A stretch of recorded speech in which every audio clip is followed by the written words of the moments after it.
রব্বুল আলামিন বলেন, আপনি বলেন আমার ওই বান্দাদেরকে যারা জীবনের সীমাহীন পাপ করলো। বুজুর্গানি দিন বলেন, সারা জীবনের পাপ অত বড় পাপ না।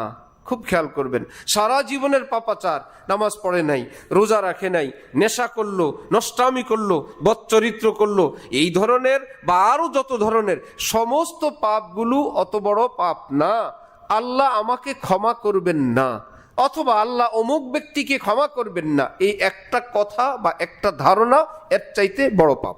নিজের ব্যাপারে হোক, অন্যের ব্যাপারে হোক। নবীজি বলেন, আগের কারের দুই উম্মত, একজন দিনদার আরেকজন গুনাহগার, দুজনের বন্ধুত্ব দোস্তি।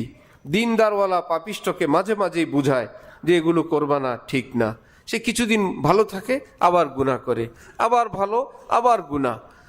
হঠাৎ একদিন গুনায় লিপ্ত দেখে নেককার বন্ধু বলে বসলো যে আল্লাহর কসম, আল্লাহ তোকে ক্ষমা করবে না, এত সীমা লঙ্ঘন তুমি করো, এতবার তোমাকে বুঝাই, আল্লাহ পাক তোমাকে মাফ করবেন না। ইন্তেকাল হইল।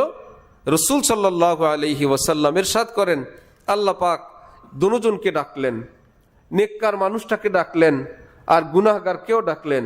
গুনাহগারকে জিজ্ঞেস করলেন যে তুমি কিছুদিন পর পর গুনাহ, তোমাকে বুঝানোর পর আবার গুনাহ, আবার গুনাহ, বিষয়টা কি বলো তো? আল্লাহ, আমি নফসের কারণে, শয়তানের কারণে গুনাহ করে ফেলি, কিন্তু আমার মনে একটা আওয়াজ আসে, আমার আল্লাহ একজন আছেন, আমাকে তিনি ক্ষমা করে দিবেন।